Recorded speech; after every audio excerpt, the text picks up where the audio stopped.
I don't ever slow up, no I don't take shit. I got no love for the fakeness. If you wanna play tough and wanna hate this, I'll always show up. I don't ever slow up, no I don't take shit. I got no love for the fakeness. If you wanna play tough and wanna hate this, I'll always show up and make a statement. I don't ever slow up, no I don't take shit. I got no love for the fakeness. If you wanna play tough and wanna hate this, I'll always show up and make a statement. Everything.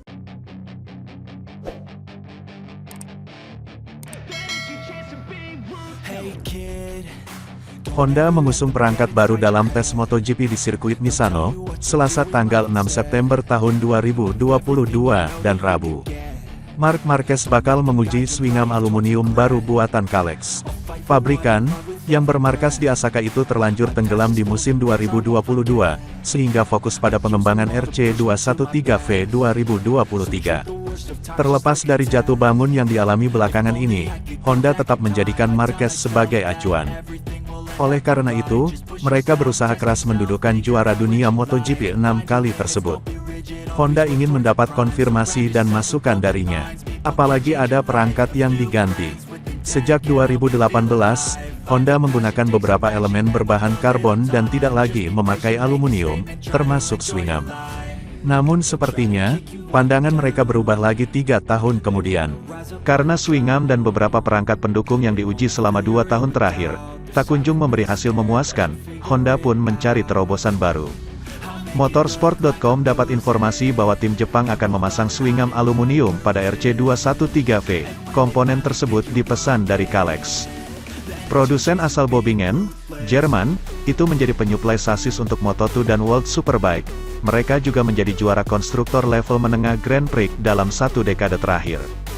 Keputusan pabrikan berlogo sayap tunggal, memesan komponen dari luar, sungguh mengejutkan. Apalagi Kalex belum pernah memproduksi alat itu untuk digunakan di level tertinggi. Oleh karena itu, perlu diadakan tes demi mengetahui kesesuaian perangkat.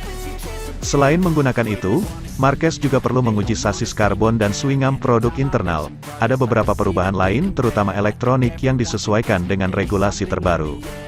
Kurangnya keseimbangan dan stabilitas RC213V jadi masalah. HRC juga perlu memeriksa aerodinamika, titik lemah mereka dibanding lawan-lawannya. Defisit kian kentara ketika disandingkan dengan Ducati dan Aprilia. Ini jadi kala pertama Marquez bekerja dengan pembaruan aerodinamika di atas RC213V. Sejak turun di MotoGP Qatar, pembalap yang sedang dalam pemulihan operasi lengan kanan itu memakai setelan aerodinamika yang sama. Apabila semua elemen berfungsi dengan baik, maka Honda bisa membuat motor lebih baik dari musim 2023. Sementara itu, Fabio Quartararo, Monster Energy Yamaha, memetik pelajaran penting saat Francisco Bagnaia, Ducati Lenovo Team, meraih 4 kemenangan beruntun di kejuaraan MotoGP 2022.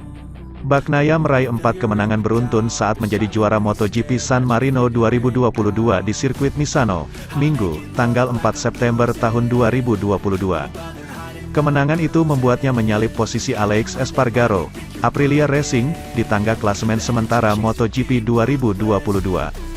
Bagnaia kini telah berada di urutan kedua, selisih 30 poin dari Fabio Quartararo yang merupakan pemuncak klasemen.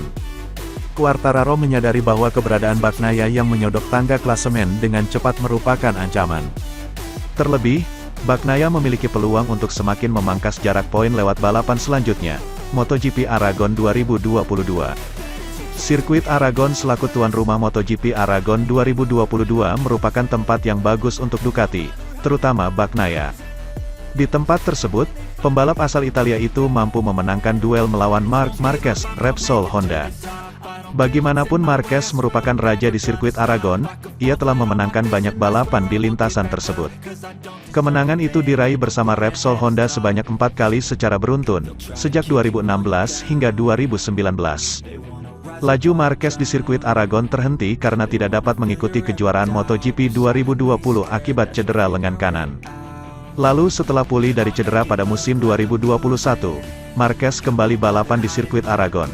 Saat itu dia gagal meraih kemenangan setelah kalah duel melawan Bagnaia. Alhasil, Bagnaia meraih kemenangan sedangkan Marquez adalah runner-up. Ketangguhan Francesco Bagnaia di sirkuit Aragon adalah fakta yang sudah teruji. sehingga sulit rasanya Fabio Quartararo mengharapkan kemenangan.